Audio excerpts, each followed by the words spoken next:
Welcome to another edition of NXT on Tap.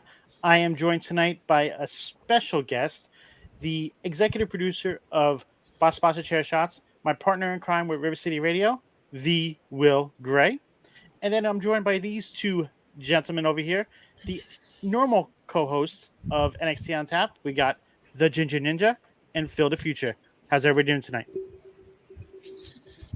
I'm doing fantastic. I'm excited Will's here. I was So gonna. am I. So am I. I was gonna let you guys have the floor first, and then I was gonna be like, "Look, the whole idea was I was gonna watch NXT once so I could dog on it, and somehow you assholes were like, right, like NXT's good, like consistently good. Every time I've watched it, I'm like, okay, this is better than I thought it was. Like I think I tweeted it the other night. I think I've been sleeping on NXT for far too long." No one wanted to believe Shadow, me. Mike, what's up? It's the whole no one wanted to believe me how good NXT was. I've watched NXT religiously since they went to 2.0, and it was just like unbelievable. Like everybody hated 2.0 because of all the colors and everything else. I stuck with it, and now what we have is probably the best wrestling program week in and week out. I A good agree. blend of 2.0 and black and gold, and that's what I like about it, is because it's in my old school heart. I'm starting to appreciate and love good character wrestling. It doesn't just have to be all capital R wrestling the whole time. And NXT now, the black and gold we have now in 2023 is the blend of Triple H black and gold and the blend of Vince McMahon 2.0. And I think I'm happy with it. I'm not saying better or worse, but I'm happy with where NXT is now. See, I understand what you're saying, Shadow. Black and Gold was better. Yes. But it was also harder to watch because it was only on the network. It wasn't on TV. And when it transitioned to the TV, that's when it started getting watered down by Vince. So that ruined it.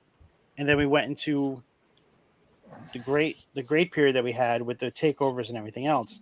This is not better. This is just really good right now. That's the best way I could compare the two. What's going on, Sean? How are we doing tonight? I think consistency here is one thing that I'll say in NXT's favor. In the restaurant industry, you wanted consistency in your food, so no matter what, you knew if they were going to eat the cheeseburger, whether I cooked it, Jax cooked it, or Phil cooked it, everybody was going to get the same recipe, same like presentation, everything. NXT might be the most consistent show week to week right now because it might not be the best in ring wise or the best character wise, but it's consistent to the point where even if it dips a little bit, the upswings have always been way better than their downswings.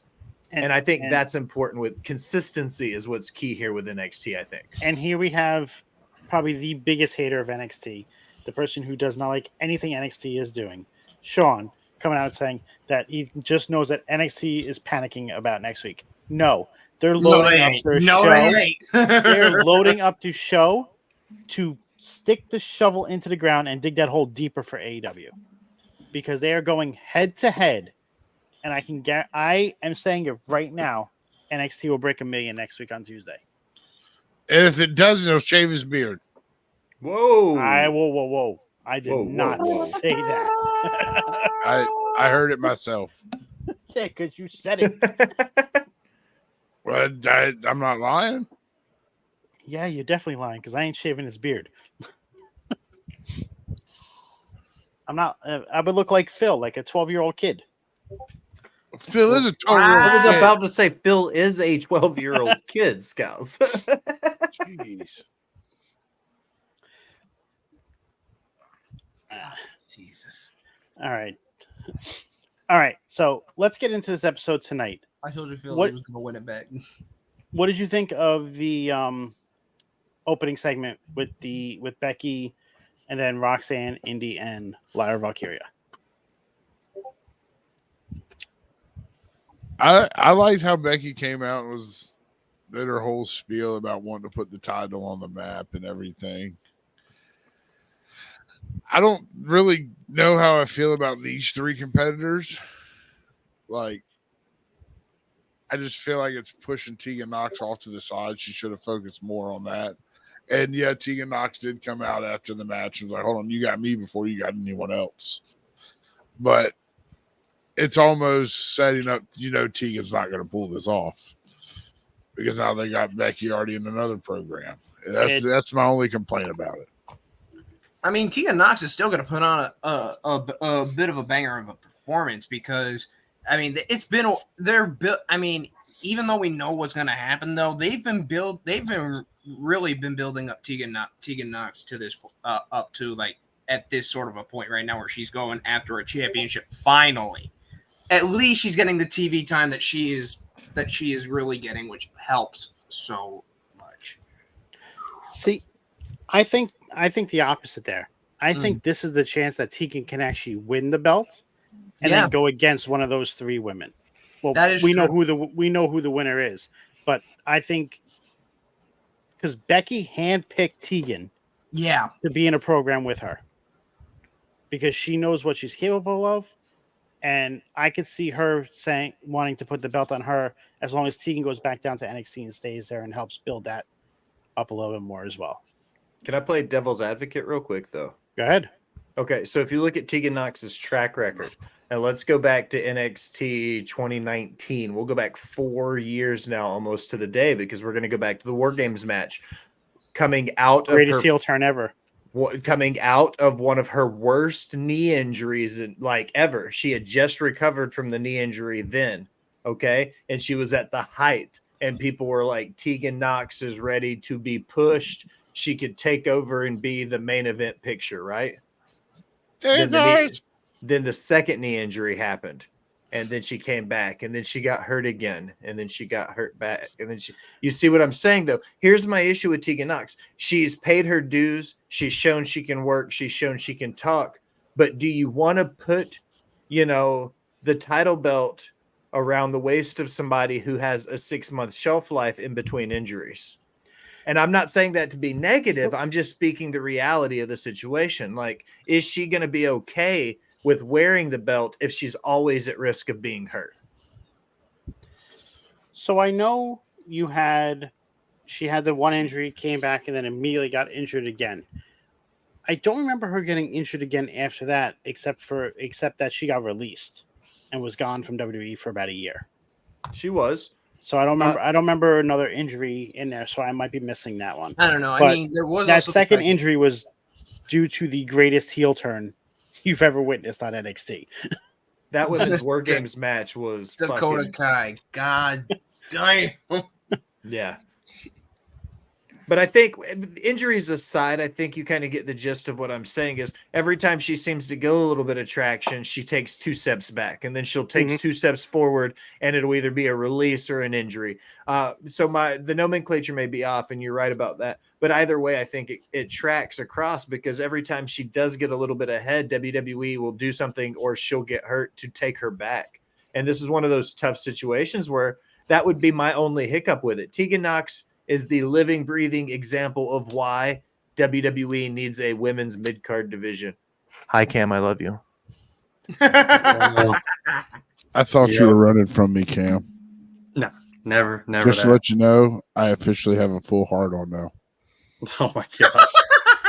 Jesus Christ. So, yeah, I definitely could see what you're saying on that, though, Will. So, it just see, I don't know if they're going to give her the title or not. I would like for her to get it, but I think that they're reintroducing her to us for what's going to happen in the future, and it's going to be involved with Damage Control, and because the end of them is coming soon, and I think that Dakota Kai and Tegan Knox are going to get back together and form a tag team, and that's going to help build the women's tag team division up again. Wow. So I think that's why they're starting to build her up now and get her used to people seeing her again to see what she could do. So when that happens early next year, once Kai is cleared, that could be the tag team that'll help fix that division. A reunion for Team Kick? Wow.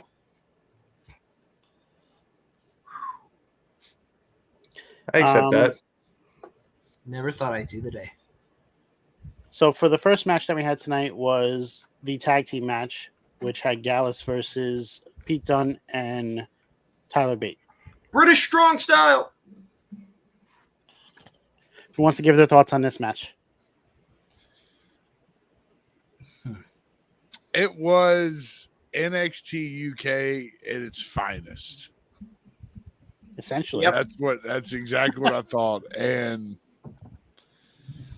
to see Rich Holland come out at the end of it, Good old Rich the Fridge. finally, I feel like we're going to get the Brawling Brutes with Tyler Bates against Gallus at NXT Halloween Havoc, and it's going to be a fucking banger.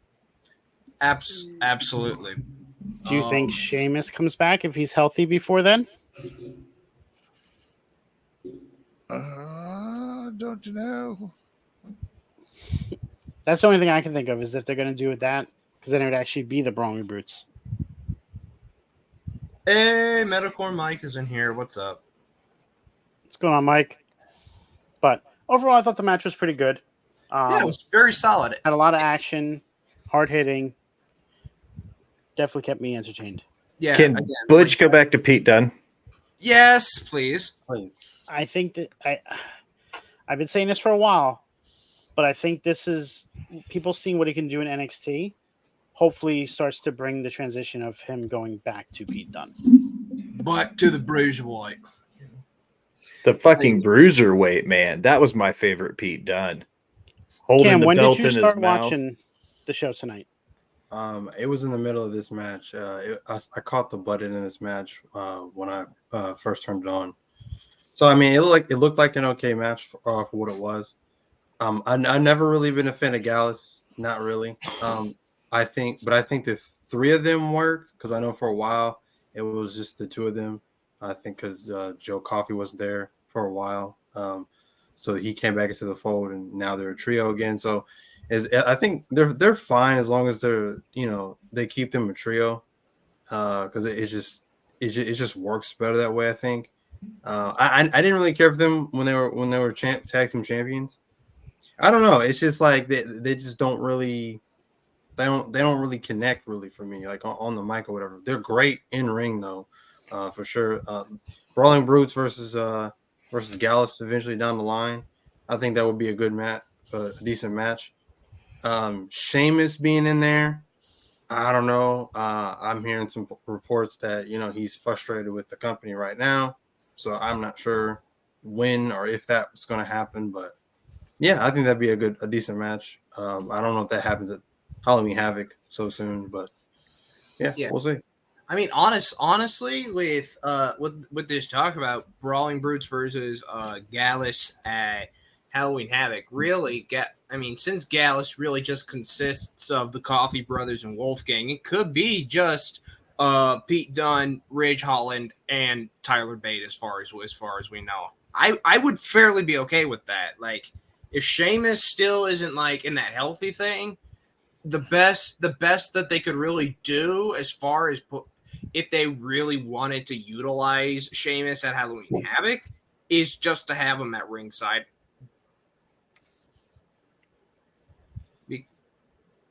I mean, Tyler Bate, Pete Dunne, for those who don't know, British Strong Style back in the day, that was way before they did NXT UK. They did some of their best stuff at that time.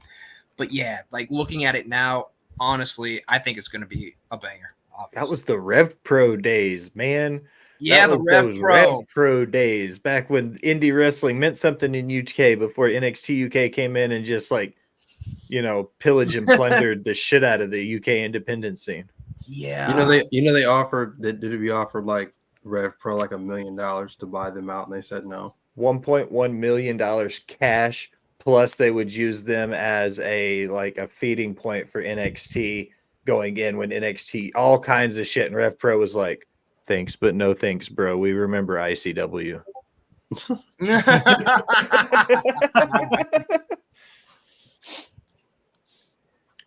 British Strong Style. Next, we had the Ilya Dragunov segment where he came out, and then Trick Williams and Mello came out. Man, I don't know. Dragunov's growing on me more and more every single week. Like tonight, you just saw a different side of him in this promo that he had, especially with him getting along with Trick. Like it's planting seeds, which I love. So for me, I saw the entirety of this segment, and I don't really see a lot of him like on the mic, Ilya. And for me, it's just kind of, I mean, from how he talks on the mic and knowing his in-ring style, I'm like, I think he needs to be a heel. I just don't feel like I just don't feel like it's gonna work with him as a face to me. He doesn't wrestle like a face. He doesn't talk like a face. This dude needs to be like an evil freaking heel. Like, you know, he comes out with, like, a lot of times on these events and stuff, he comes out with these contacts and stuff like that. This dude could be like a freaking the red evil maestro, like vampire, like kind of, you know what I mean? Like that's what that strikes me as. And he just doesn't really strike me in the face. They tried that in UK. He's one of those wrestlers that goes out there and puts his body out there and everything he's got. Right. It's very hard to hate someone like that. Like literally, he has shown over and through like from NXT UK all the way over here to this part of NXT. He is like the definition of intense, stiff European wrestling. Like he's like a freaking Super Saiyan, for the love of God. Right. And that's what I mean. Like just that hard hitting style that he has just doesn't strike me as a face. You know, it's like when I think of a babyface style, like it's more kind of like the high flying style, or it's a friendlier kind of style, and he does not have that at all. So it's just like, I don't know if I like him as a face. I just don't think it's gonna work. Then again, this is a guy who had to basically endure the chops of Gunther for like months upon months. True. God damn. Surprised he still has a chest. Right. you think that by now his would be more sunken in than Kofi's, but we're not talking about that. Jax, anything on this segment? It was Ilya Dragunov doing what he does. I mean, it was very reminiscent of his UK run, and I think we're gonna get some hell of some matches from him. Yep. Like, it might not fit, but JD McDonough and Ilya Dragunov had a 5-star contender in NXT UK. That are you? I was gonna say the, empty arena match. Yeah. Yes. I was gonna say Dragunov and Gunther as well. Dragunov Gunther, and then Dragunov Gunther 2 was my match of the year in 2021. Yeah, like that match was an absolute just slobber knocker, as good old JR would say. But yeah, as far as like the actual segment would go in terms of like, I guess maybe the talks back and forth, like obviously like Dragunov said in the past, like to Trick, you know, hey dude, you're just not ready to be, you know, to actually like take on a whole championship thing. He comes back with the North American title, and it's like, hey, you know, you kind of prove me wrong, man. There you go. You won a title, man. You whooped that Trick, you know. Like the fact that Dragunov said that, I'm just like, bro, no way. Boy, no way. Like I was just nah. But then Carmelo comes out, says his little piece on it. It's oh my gosh. Like I think like he knew exactly where he was going with it. I mean, once we get down to the end of this episode of the actual episode, but like, yeah. It's much different holding a title and actually defending the title. That is 100% true. Next, we have the women's triple threat for number one contendership at Halloween Havoc, which is 4 weeks from tonight. What'd you guys think of this match? It started off as it was to me it was a normal 3-way. It had everyone got their little spots in. Yeah. I kind of wish Indy would have won it, just because I'm an Indy Hartwell fan, but I wasn't feeling this one, to be completely honest. I don't know. I think when I saw this, like, I thought this was just like Jack said, kind of a standard triple threat match. But at first though, I kind of agree with Jax. I think I thought they were really going to give this one over to Indy because she basically she just regained the title that she really never lost. Like, she went out due to injury. But the ending though, to me, was just kind of weird. It was kind of weird to me over the fact that Kiana James just pulled Roxanne out and started laying the hands on her before Becky gave her the boot. But I mean, if we're gonna go into Halloween Havoc week 1, first of all, night 1, with Becky Lynch and the other Irish lass in there, Lyra Valkyria, I think it's going to be definitely a very interesting match to watch. Just knowing, I mean, again, Lyra shared a lot of the background. Like me seeing you when I was like 14 years old. Like, the first time I ever watched WWE was you. Like, boom, instant connection there. The connection back. I think at like the last pay-per-view, before Becky had her match with Tiffany. You had that connection right there. I think it'll come out to be something really great. All right. Any thoughts, Cam? Like Jack said, typical 3-way. I'm not really crazy about Indy Hartwell. I never really have been. I've always been a fan of Roxanne Perez. At one point, she was on fire. She had a great showing in the Rumble, the last Rumble that we had. So she was on fire there for a little while. Mm-hmm. I kind of was hoping that she would have won and kind of recapture some of that fire.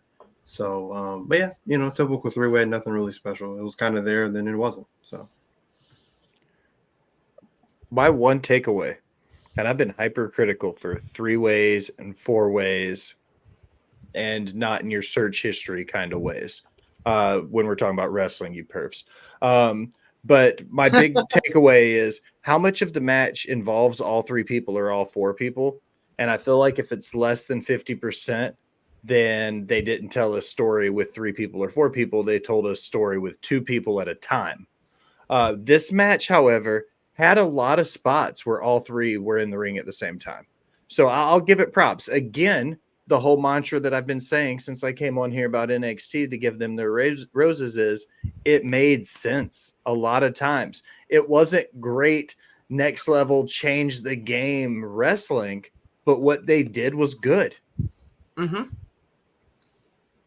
So, NXT doesn't suck. Will Gray said it on air, on record. NXT was good. All right, there we go. Finally got Will to admit it. Finally. What do we think of Kiana James getting involved and costing Roxanne the chance? Once we fully got the explanation, once Kiana James actually kind of gave the explanation as to why she did it, you kind of look at it and you're like, you know what? She kind of does have a point. But I feel like the whole thing involving her saying, like, if Roxanne wants a match against me just to get back at me for costing her this match, well, it'll be she can have it in 2 weeks, but she has to take somebody. She has to just defeat this person I just got off the phone with, and it's like, okay, cool. Like, who's the person on the phone call? Oh, it just so happens to be Asuka. Like, what? What? So that was the first announcement of somebody from the main roster coming down to NXT for next week, which surprised all of us. And if that doesn't surprise you, the next 3 announcements should. So after that, we had another match with Gigi Dolan and Blair Davenport. I actually thought this was a pretty good match. Gigi got her time to shine, was able to show up, take it to Blair, and actually get the victory over her. So that was a nice little bonus for her. Yeah, I feel like that one actually really helped tell a story, because like from last week, Gigi and Blair were supposed to actually have that match. Lights go out in the locker room. Blair just devastates her. Blair completely devastates her. We go to the pre-show of No Mercy. Blair Davenport defeated Kalani Jordan, but it did not take long for Gigi to come out and just give Blair that receipt. Like, you get what you fucking deserve. So yeah, this was sort of like that, a little bit of a rubber match. It's like, you know what, you got me, I got you. Now let's see who's actually the person on top here. And giving Gigi the win, it honestly I feel like was the smarter option to go with, because Gigi has just been on a losing streak, and now, she's broken the streak for right now, at least. Sean, I know you like certain things about NXT, don't like a lot of things about NXT. Mm-hmm. WWE is doing a smart thing here. Mm-hmm. They have competition for the first time on Tuesdays. The smart thing to do is to build up NXT and make it want to be watchable. Didn't they pull out some big guns tonight with Rich Holland and the full Judgment Day showing up? Pete Dunne being back, Becky Lynch. I mean, they're not just pulling out big guns. Like, yeah, they're pulling Cena and Cody for next week. Okay. No. Like they've been pulling main roster people down now for a while, but people aren't watching that to see what they've been doing. Yeah, there were those in the past. Like you had Shinsuke for at one time. You had AJ Styles with you had the AJ Styles Grayson Waller feud. You had the storyline between Cora Jade and Natalia. You've had it. So they've been doing it for quite some time. New Day. Yeah, New Day. Coming triple. New Day held the tag titles for a while, but it's the whole thing about, and the reason, which I have been stating for the last months, the reason these people are coming to NXT is to build up the ratings, to improve and make the TV deal better that they're looking to sign next year. Right. This is what I've been saying for months, and it finally was confirmed through Fightful. So I just, like, I don't know. People are saying many things about NXT, but there was always a reason for it. They didn't just do it just to do it. Like, WWE is they're not playing checkers, they're playing chess with everything they're doing right now. And if you're not watching the moves that they're making, you're missing out on a lot, because there's a lot of Easter eggs and a lot of things that they do, and it's going to surprise all of you once everything gets done. True. Agreed. Well said. Tonight was the night about the women, though. We had 4 women's matches. They're highlighting the women's division, especially with the breakout tournament. We had the breakout tournament. They announced the 8 women competing, and then we had our first match, which was Izzy Dean versus Kalani Jordan, and nice little quick match. Yeah, and there's one thing I do want to point out with this match. They actually, like, for this being one of the matches in the breakout tournament, I at first felt like this was going to be a little bit of a shorter match compared to the others, but they actually gave Kalani Jordan and Izzy Dame, they gave them the actual time of day to really actually have a match on NXT and really highlight that, you know, themselves, their, you know, their in ring style, you know, the moves, their move set. They really gave them the time of day as you know, young, you know, rookie breakout stars. And if they, once they continue this within the next few weeks, I think whoever comes out as the winner is going to be up there, maybe in the main event scene. Will, do you have to get going? I probably got 5 minutes. Okay.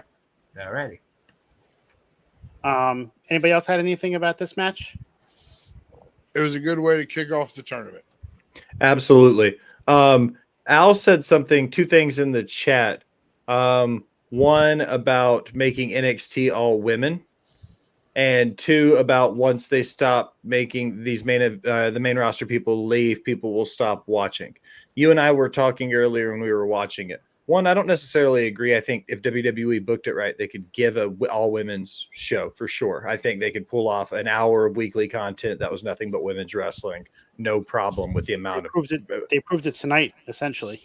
Exactly. Yeah, I don't think it would be any problem. But the other side of it is, I was talking to Scalz about it earlier, and that's if they want to remove the whole stigma that NXT is developmental, then they're eventually going to have to lose the NXT, because the whole mantle that NXT was built on is we are next. You can't compete with the main roster if you're next to be on the main roster.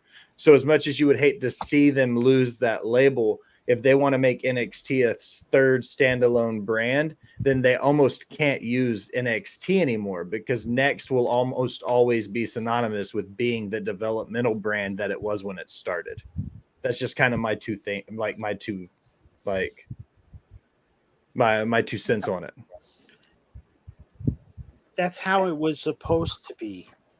That was the whole NXT 2.0 thing, was that it was supposed to be a developmental brand. And then they got away from that because they saw that they could not just build up their future with just bringing in people that were not indie wrestlers, that were not out there, that have done it. They can't just build it from NIL contracts, aka failed experiments like Gable Steveson. Like, there's lots of things. That's why they got rid of the 2.0 moniker and changed it back to just NXT, because they have to build up everybody together while getting them experience. And the best way to do that is have a combination of both. Agreed.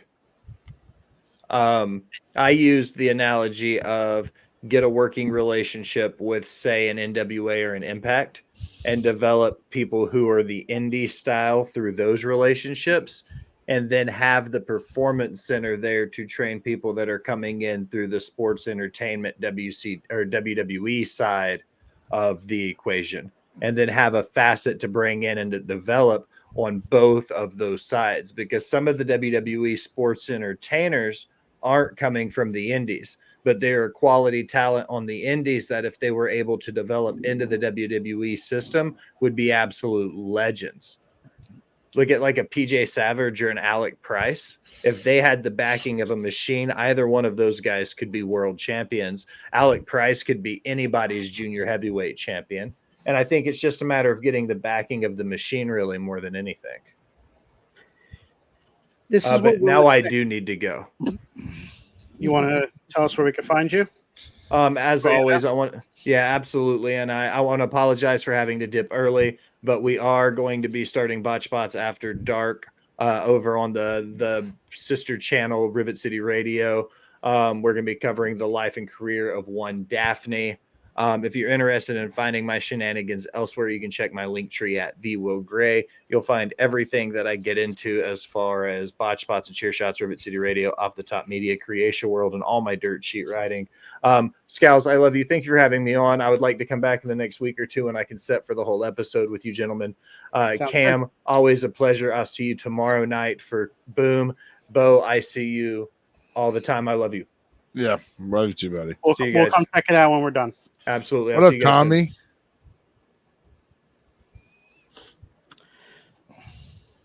What's going on, Tommy? So Gigi Dolan fan. Yes, it was meant to build up, but now they're trying to get that stigmatism away from it. And that's what the people that are having the hardest thing to grasp is they don't want it. They still think of it as a developmental brand. And WWE is trying to change that mindset. But people are just still thinking of it developmental. Why are people going down to the developmental? Like, it's just the whole thing. Yeah, Jax? Move the son bitch to Thursday and call it WWE fucking Thursday Night Thunder again. Oh, we're doing You got WCW? that? You got that trademark. Well, man, NXT's been using a bunch of Yeah, I WCW mean, Right. yeah. So So it's almost rebranded, plug hole Yeah, fit. Rebranded into WCW, Thunder. ECW. rebranded as WCW. That Yeah, right there, or- you could do it. They own the name already. yeah, they got to stop letting copyrights come up though. Yeah, that That's was gonna that was bite 3 them years. in the 3 years it was up. I don't know how that was missed. Someone lost their job. Yeah, they probably already lost it before that. Yeah, With the He gonna budget cry in cuts. the car. So then we had the tag team match with Thea Hale and JC Jane, Lola Vice and Elektra Lopez. Pretty good match. Thea Hale and JC Jane won. Nothing out of the ordinary with them. Just to got them on TV. Saw a little bit of more character development from Thea Hale tonight, so I do like that. You guys have anything to say about this before we move on to the main event? no, not really. I don't. All right. So the main event He tonight. decided not to throw in the towel. The main event tonight was Trick Williams versus Dominic Mysterio for the North American Championship. I'm sure everybody has something to say about this. It's fucking stupid. Who wants to start? Stupid. Go ahead, Like, Jack. You give it to Trick, which was a well-deserved win. He's been busting his ass. You give it to Trick Saturday night just to take it from him Tuesday night. You put him on Raw with it Monday night. Like, I don't understand. I don't know where this is going. I don't understand it. I don't get it. Trick should have won. And like, that has to be the shortest North American title reign. Like, Sean, fix it. Yeah, this Make it make is sense shorter for than me. Leon Ruff's run. Cam? So I think it's absolutely hilarious because I mean this is just WWE's typical booking, right? You know, this is Trick got the old Matt Cardona, or should I say Zack Ryder treatment. The Wins Zack it one- Ryder Wins it one treatment. night and then loses the next night. So I mean, I'm not really surprised that this happened because I mean they're not going to break up the Judgment Day. Judgment Day is the hottest thing right now going on, main roster or NXT or otherwise. So yeah, that's not going to happen. I'm not really surprised that this happened. Why else would they be doing this match again? Literally, right the Fallout show to No Mercy. I mean, heck, There's a rematch clause. yeah. WWE doesn't do things that's what like it is. that unless You don't know this. they're going to do You something don't like know. that. They signed a contract, sir. There was a contract. In that contract could have been a rematch clause. Come on now. Let's So- come get on, real come here. on. That's how You want to WWE put your does. beard on the line? You want to put your I beard have- on the line, sir? I have a reasoning as to why it happened. Enlighten us, Scalz, please. So, first off, Mustafa Ali was supposed to win the title on Saturday. Yep. They had a whole story booked with him going all the way through Mania season of next year in NXT, which I said he was going to win the title before he got released. The higher ups released him without Shawn Michaels knowing. So they already had a planned title change at No Mercy. So they kept with that, and then they changed everything that was going to happen afterwards. Yeah, they completely They changed. wouldn't. They didn't just the give. narrative. They didn't just give Trick Williams what Mustafa Ali was supposed to get. They pulled a. They called an audible, and then decided to throw this storyline in with the Judgment Day that if Dom doesn't win the belt back, then he would not. Rhea He'd told be him a- not to go home. I mean, yeah, he'd be kicked Now- out of Judgment Day He also wrestled by himself. for a majority of the match. No, on No Mercy, he was by himself. yeah, He had definitely. no help. No help. It took 5 other people for him to win his title back tonight. So it does not make Trick look weak. No. It doesn't make him look dumb. It took 5 people to beat him. Yeah. I just wish it. I hate the short run, the very tiny run. Like, you wonder how tiny it really is. I just think that if you probably would hate it even more if he never lost it on Saturday. Because they're like, why would Dom keeping the belt, everything else? Trick, justice for Trick. So we got a comment that says, "Do you think this is a big what if? Do you think Mustafa Ali comes back and finishes the story?" No, he's not Cody Rhodes. He's not coming back. No. Part of the reason that he got released was he asked for his release 2 years ago. They actually reached out to him and said if he wanted to be released again, if he still wanted to be released, and they mutually decided to go. So he's not coming back to WWE, unfortunately. Give him 90 days, and then we'll see him someplace else, and he'll be better. Seeing that question. I was Mustafa. I would take time off until the best of the Super Juniors, and then I'd re-debut at Best of Super Juniors for New Japan. I mean, according to PCO though, there were out of the release the wrestlers that got released from WWE. Impact was looking at signing like either Dolph Ziggler, Mustafa Ali, or Matt Riddle. And AEW was looking at Shelton Benjamin. Yeah, AEW, like with that, John Moxley and a couple other people were highly pushing AEW to pick up Shelton. But I mean, honestly, So- if you look at some of those and which ones would I actually, if I wanted to do something, I would bring Tennille Dashwood and Riddick Moss to Impact because I think Riddick would be great in the X division. I can see Mustafa Ali going to New Japan. That's where I see him going. Oh, Take some time off and then just Yeah, I agree. I agree re-debut with at you. Best of GG. Super Juniors. No one's touching Riddle. He should just start his Not own for a league long farm and time. and be set. Team Yeah, up he with, should go down the Rod Van Dam direction. Yeah, team up with Rob Van Dam and run a dispensary. That's what he would do. That's what he's good at. And that too, and porn because All right, done cool. stuff like that. yeah, great! He'll be the first wrestler to win an AVN award. Whoop-de-doo. So overall, decent episode of NXT. Not one of their best. Still very, very entertaining though. Let's move over to No Mercy. Perfect. This pay-per-view, amazing. Start to finish. So good. What match started tonight? I forget. I can't remember right now. If we're gonna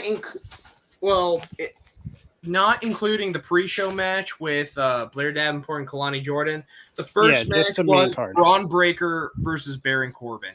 First of Okay. all, the entrances for these two men, though, the entrances were awesome. Yeah, I know. Like, I know. Cam liked Baron Corbett's entrance. I want that every Baron week. Corbin got I the want that. like Baron Corbin participating in the Ghost Rider challenge. Golly.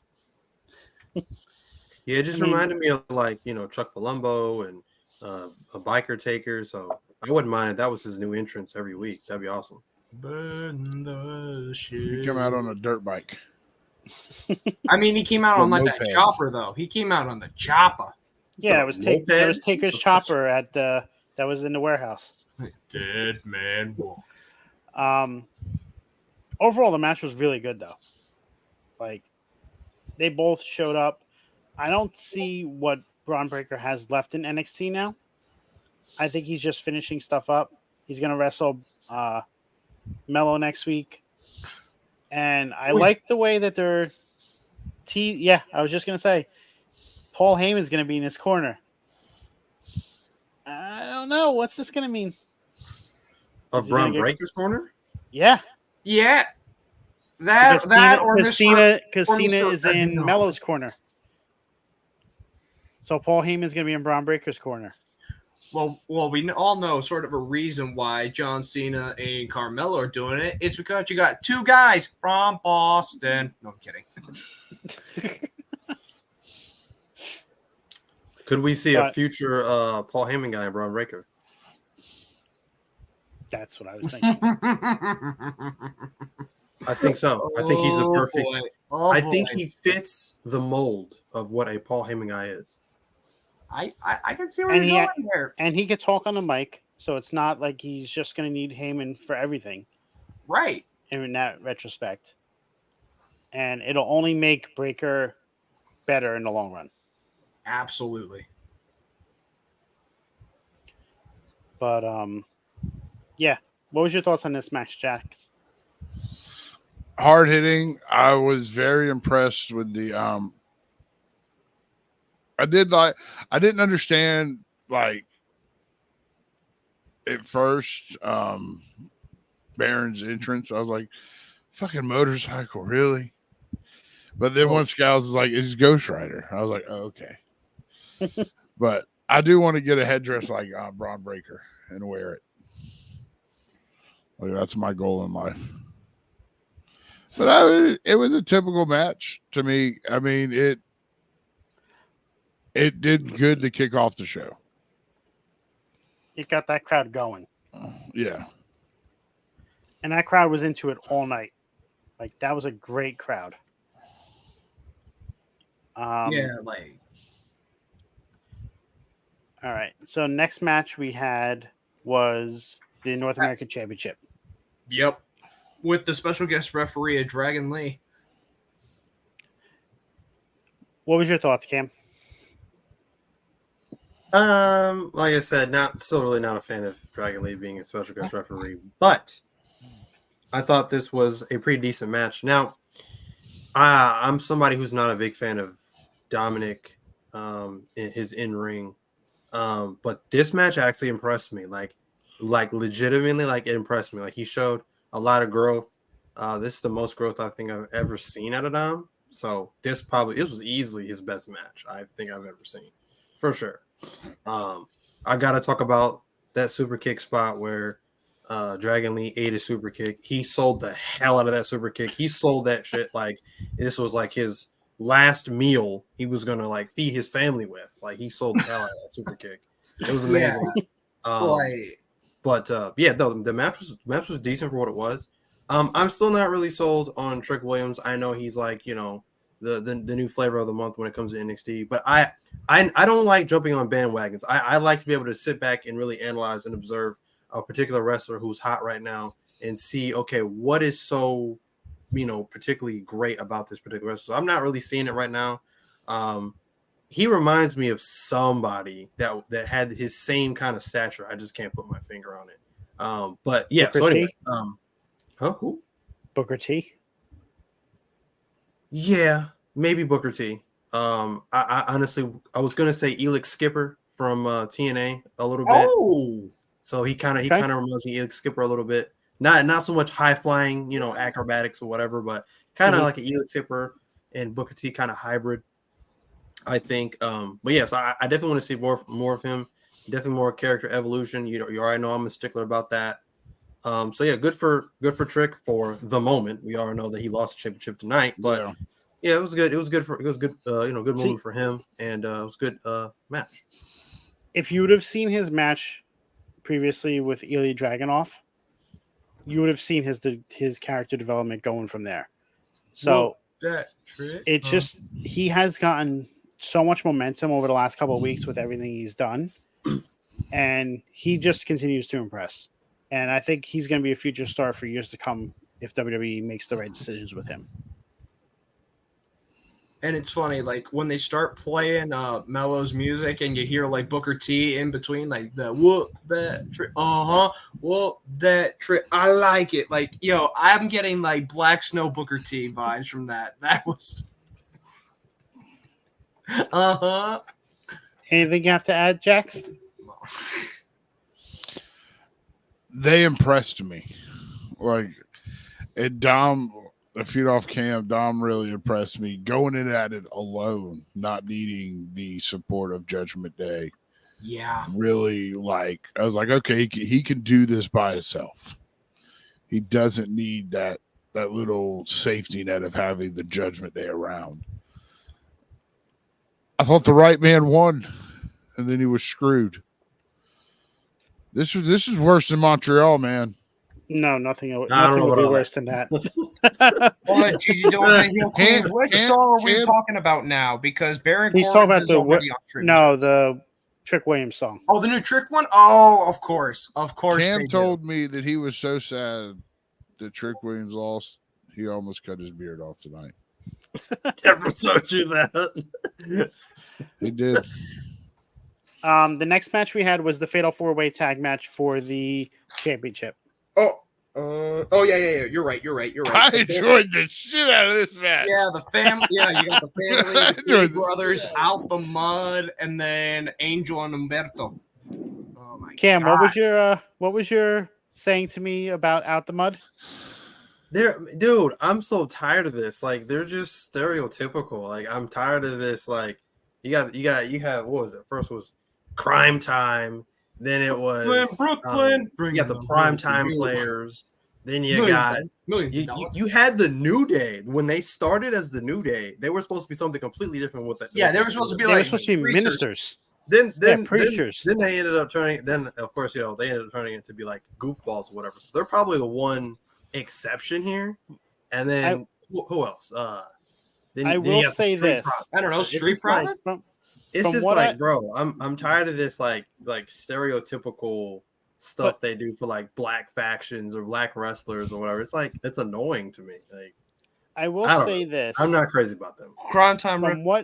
From what I have read about these two, is they actually were former gang members. Really? So that's where this is actually, it fits their, like, what they were. Out the mud. So, and that's why, like, they're out of like this. The whole thing, Out the Mud, is they're out of it now. Like, they're outside of it. So, like, that's where they got the name from. Well, as long as they don't shank somebody, I'm fine with Yeah, like, don't be pulling no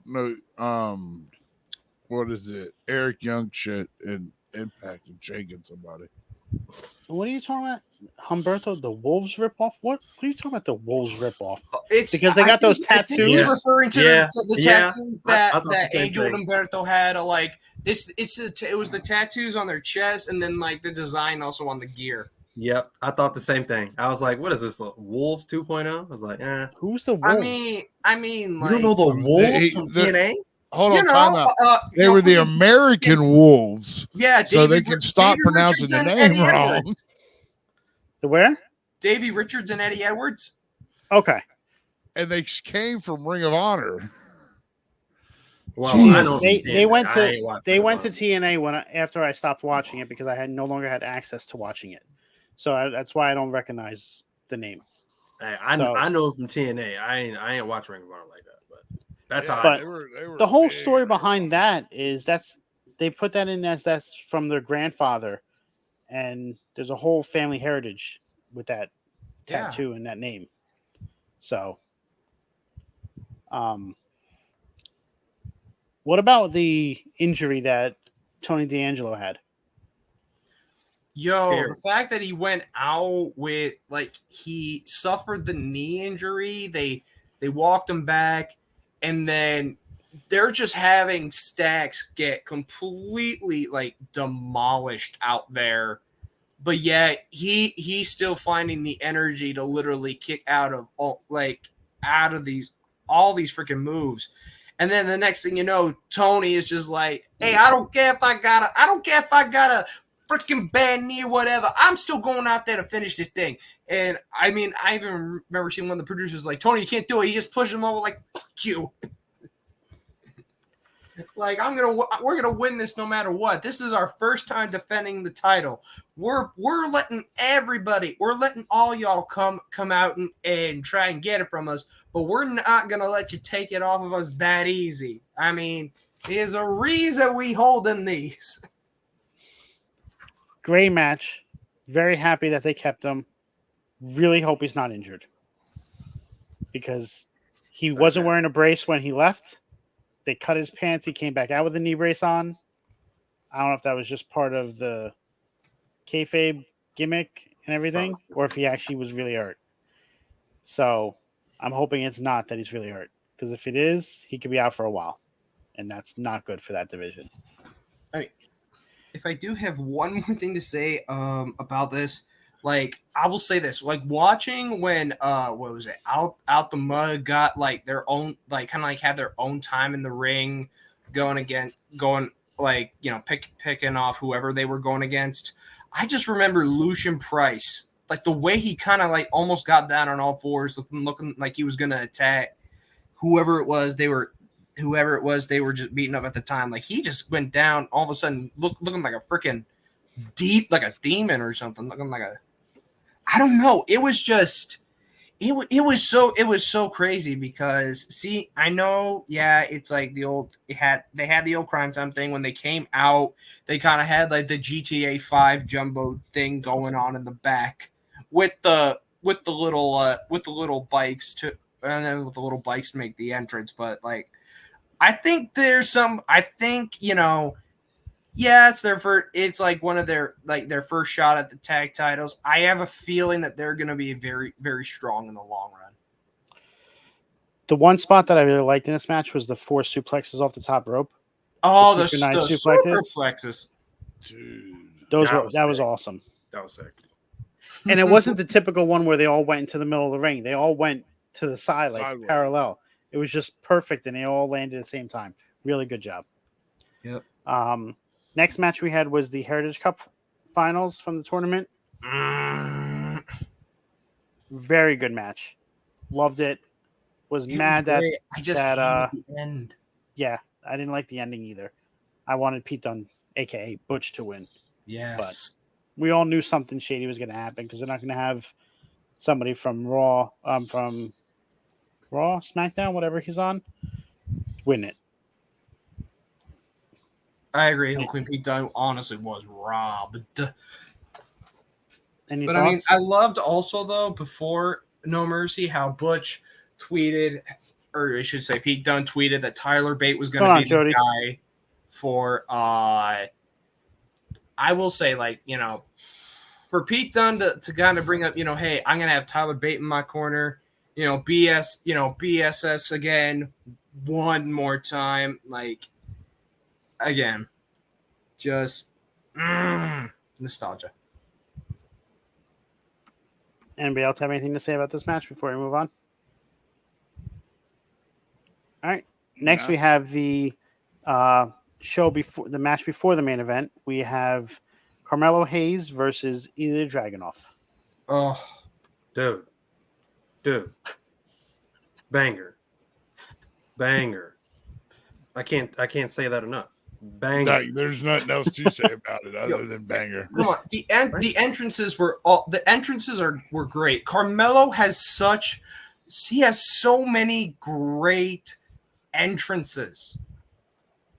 Like what was it? You had the one he did at Great American Bash. I thought that one was great. The big shout out to Dusty Rhodes one of the main, like, one of the guys who actually made NXT, like, something like relevant and something like I don't know, like NXT, like shout out to Dusty for like for building NXT to what it really was. But yeah, like I just loved like when Carmelo had his entrance. You had all the different jerseys coming down with a specific quote. Being used for each jersey. Like This match was just so good. Like, yeah, the Never entrances mind were the great, entrances. and then, Like I said, the match itself was absolutely freaking amazing. Like, oh yeah, this wasn't wrestling. This was like this was combat. That's what this was. This was freaking Mortal Kombat. That's exactly what it was.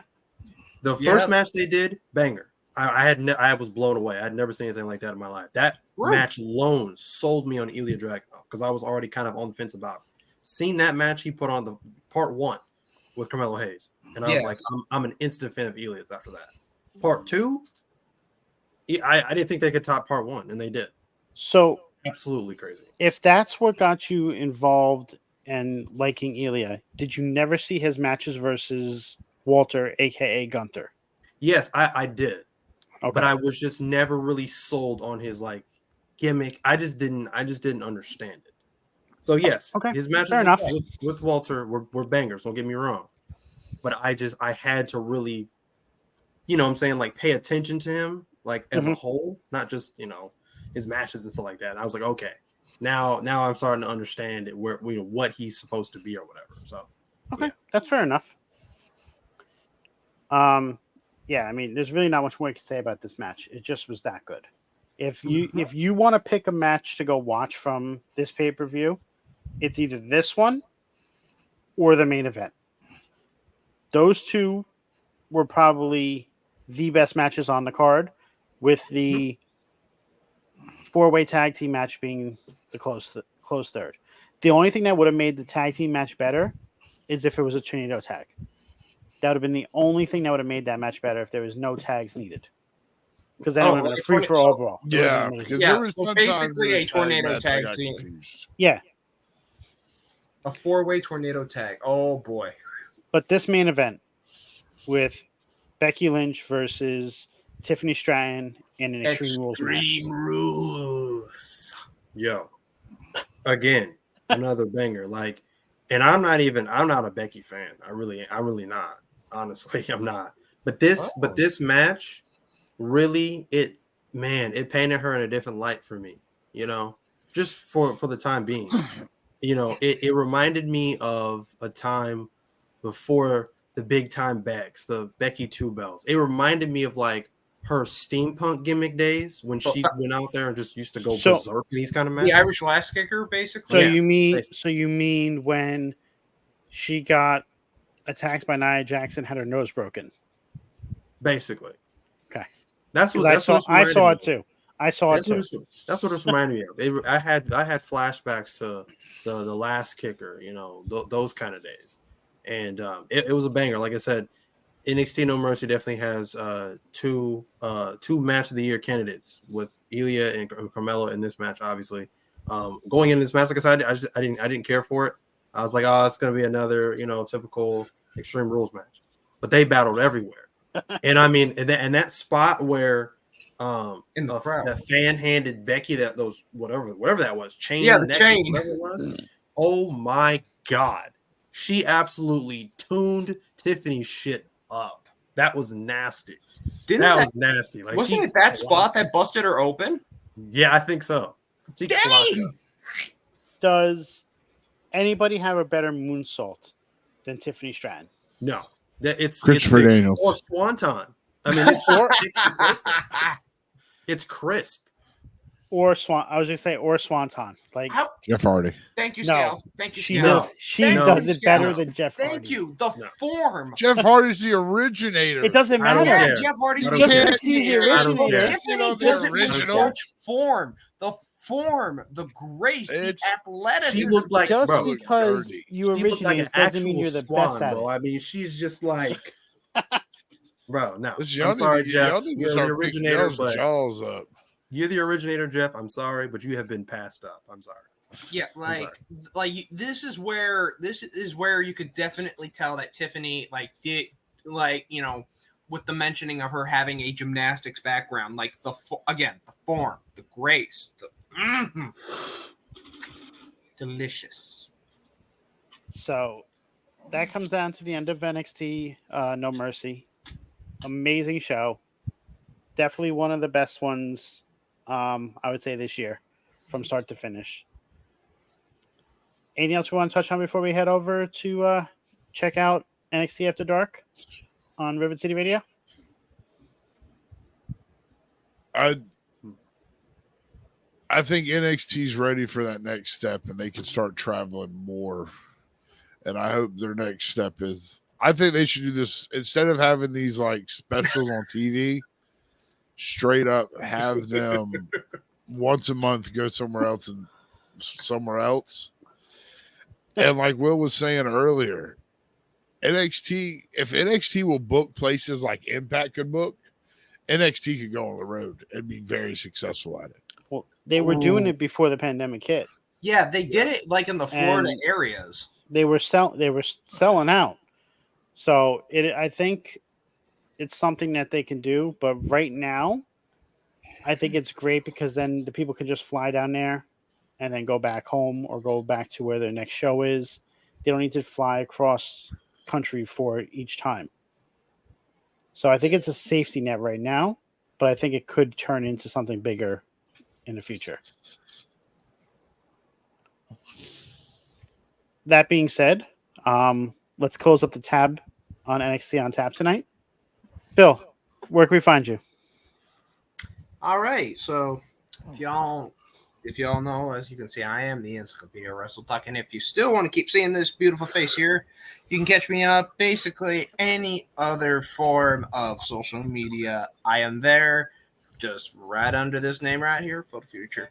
Yeah, basically anywhere you can find me. Cam? Okay, so there's a lot for me to say. First of all, I am less than a week away from my 28th birthday. So the next two episodes of The Boom, I'm trying to get the biggest turnout possible. So I'm doing a lot of promotion or whatever. Definitely doing a lot of promotion for The Boom, which you can catch me on River City Radio every single Wednesday night after Dynamite. We're going over a little bit of No Mercy, and of course we're talking about AEW Wrestle Dream. So you can find me over there. You'll find me on Off the Top Media every Friday night with Friday Night Review, and on Sundays, every single Sunday night on River City Radio with the Table Spot. And then you can find me on TikTok at Cam's Wrestling Corner and at Call Me Cam G. I am on Twitter /X now with Cam and Cheese 317. And if that does not sizzle your bacon, you can find me on Instagram at 317 Bacon, Eggs, and Cam. Jaxpo? You can find me a little bit Brenda. of How we doing? everywhere, sprinkled all over the place. You can find me here every Tuesday night for NXT on Taps. Wednesday for Wrestle Talk Wolfpack over on twitch.tv/Wrestle Talk Wolfpack. You can find me on Sundays at Botch Spots and Chair Shots. Mondays for Sorry for the Interruption. You want to stay up to date with everything going on with me, follow me on Twitter at Jaxpo2020. So before I close out, just a quick housekeeping. Tomorrow night, 10 p.m. on Rivet City Radio, you have the Boom McCann G, gentleman right down over there, other side. There he is over there. Thursday, you have the Boss Bitch Trivia with herself, Boss Bitch Allison, and Will. That's on Rivet City Radio as well. Friday night, as Cam said, 10 p.m., we have Friday Night Review. That's where we cover SmackDown, and then we give our weekly football picks. And then Saturday at 10 p.m., you can join myself, Shadow, and Dusty as we cover our hockey and our ringside chatter. I hope everybody has a great evening. Make sure you stick with us as we head over to Raid Rivet City, and we watch, and you can check into the After Dark about Daphne. Hope everybody has a great evening, and we'll see you guys soon. I'll with it. Down to the bottom again. I'm gonna get back.